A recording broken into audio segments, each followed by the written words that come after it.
In 2020, your family's grocery bill likely cost about $200. Now it costs over $250. By the beginning of next year, it is projected that that same grocery bill is going to cost $264. That is a 30% increase in 5 years, and that information comes directly from the U.S. Bureau of Labor and the USDA. I don't know about you, but I'm thinking about eating this cat. There have been a lot of predictions out there for what the future holds. Huge famines, the worst that America's ever seen. Recently saw something on the Sean Ryan show, so go check that out for yourself. But what are we supposed to do about this? My salary hasn't increased 30% in 5 years, that's for sure. So how can we keep up with this inflation, the increased cost of food? And what do we do in order to prepare for an emergency type situation, given that the cost of food is so high? What's causing this drastic hike in prices? Well, there's wars going on all over the place.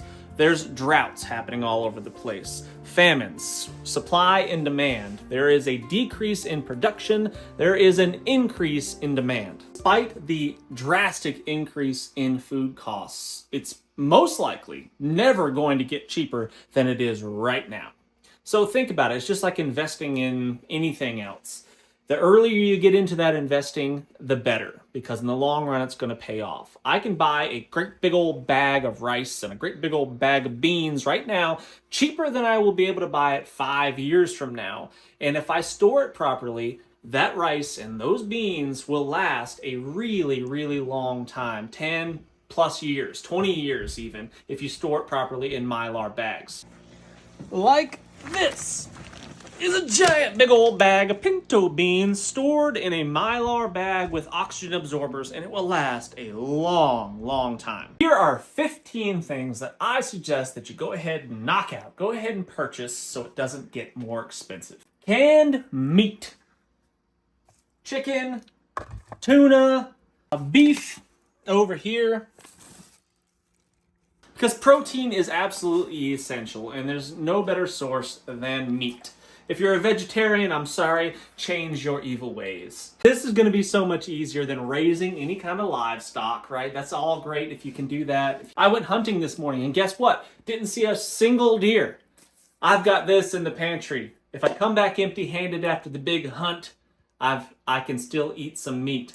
You know, when times do get tough, deer are going to disappear because I'm not the only person that likes to eat tasty animals. There's going to be a lot of hungry people looking to do exactly the same thing, and those laws of the land, those hunting regulations are going to go out the window when people get really hungry. A lot of people like to talk about living off the land and farming and growing their own food, and that's all well and good, and it's fantastic if you have the means, the property, the skills, the tools, the ability to do so. But not everybody does. And even if you do, it's still extremely costly. It is way cheaper. Do the math, check my numbers. It is way cheaper to buy a 50-pound bag of rice than it is for you to grow 50 pounds of rice. Buy this stuff. It's cheap. It's easy to get. It's really accessible right now. And in the comment section, is an olive a fruit or a vegetable? Now, I love some raw honey. It sweetens up just about anything that you need sweetened up, and it lasts pretty much literally forever. They found some that was still viable in the pyramids from 2,000 plus years ago. So this stuff is absolutely amazing. I had a friend that had a wound on his leg related to diabetes. It would not heal, open wound for months and months and months. Put raw honey on it, healed it right up. This is an amazing thing, so not just a food product, a sweetener, but also medicine. Rolled oats. Gluten-free sprouted rolled oats. These are fantastic breakfast meals. You know what they are, oatmeal. Dried beans. Protein, carbohydrates, and if you had to choose just one kind of bean to store, pinto beans is the best. We did some research on the nutritional value of all of the beans, and pinto beans is where it's at. All right, it's not pickles. It's dried rice stored in the same Mylar bags as you see here, the beans. And the rice lasts a long time stored this way, just like we talked about with the beans. But when you combine the beans with the rice, you get a complete protein. You get all of the essential amino acids that your body is requiring to build muscle. Sugar. While I don't suggest eating high quantities of sugar, of course not. I think that would be bad for your health and bad for your teeth. But sugar is a very useful product when you're talking about building up morale amongst people in your family and friends. If you've got, things have gone south, we're in tough times, natural disasters, whatever have occurred, a little bit of sweetness goes a long way. And it's also used to feed yeast in baking and all sorts of other processes. Bam! Tomato products, canned tomato products like tomato sauce. Because when you're planning on stockpiling items, it's always a good idea to try to stock foods that you already eat and plan meals ahead. So if I store my tomato sauce, I also store the dried spaghetti to make the pasta. This is a pretty unique product that I haven't seen prepper channels talk about because it's got meat, cheese, tomato sauce all in one. So essentially all you need to really do is add this to your pasta and you've got a ready-to-go meal. And this is a big one, friends. This is pure tallow, cooking oils. That is something that a lot of people do not think about storing long term, is cooking oils. But this adds a huge amount of calories to the food that you're eating. And if you are in tough times and not eating as much, the volume of food is that you would like, that you'd typically be eating, for example, you're going to want really calorie-dense foods that contain high fat, like the coconut oil or the tallow. Sauces and various other condiments is something a lot of people don't think about as well. Food gets kind of boring. I mean, if you're just eating canned tuna, just plain old canned tuna, that's going to get pretty dang lame, pretty dang fast. So having some sort of way to spice up life a little bit with your mustards and your mayonnaises, thick sauce, barbecue sauces, that kind of stuff. Canned vegetables, canned beans, canned corn, all of these types of foods can add to a meal to give it some more bulk, some heft. Now, you know I love peanut butter, and I love the regular peanut butter, just the natural, creamy peanut butter. But in a pinch, the dried stuff will do. The only problem, the downside with this is it doesn't have the same volume of fat. It doesn't have hardly any fat in it, actually, because it's difficult to dehydrate the fat. So this has 8 grams of protein, but only 2 grams of fat. But it stores for a long time.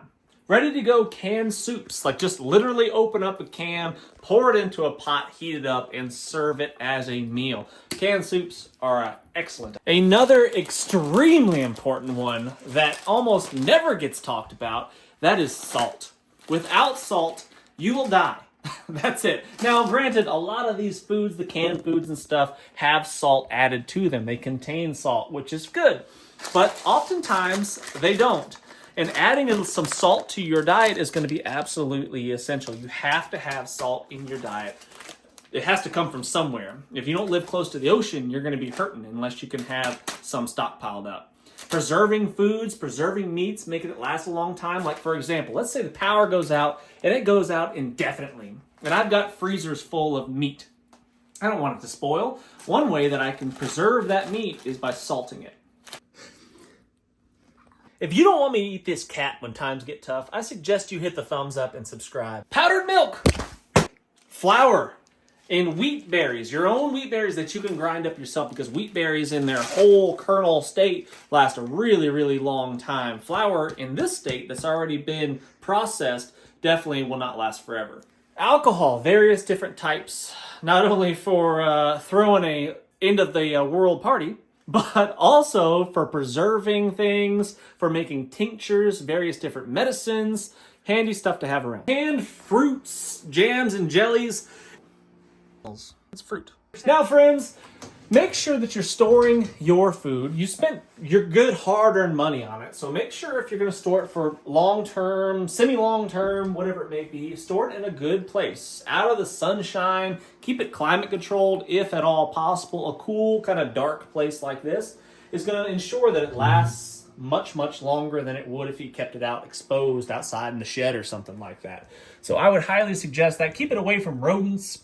Busting up those big bags of rice and beans into smaller containers with oxygen absorbers and things like that will make it last a long time. But just in general, if you bust up those big bags of rice and beans into smaller containers, even way smaller than what I showed you, it's going to make it easier to process it when it's time to actually eat it. You can just process just a little bit at a time what your family can eat in a week, for example. You can buy small Mylar bags to store the stuff to make it easier to use. Oxygen absorbers are always a good idea if you're planning on storing it for a really long time. I'll put links to stuff in the comment section and description of this video, but make sure you do your best to save your money. If I don't give you the cheapest price, shop elsewhere, find something a little bit cheaper if you can. But start today, that is the idea, so you can be prepared for the next disaster, for the civil unrest, for the famine that possibly might be coming our way. Historically speaking, things will never get cheaper than they are right now. Go ahead and invest that time, invest that money into storing up a little bit of food today. Thanks for watching, friends. I really do appreciate it. Hit the thumbs up, subscribe if you haven't done so already, and until next time, what is the worst that could happen? You could eat your cat.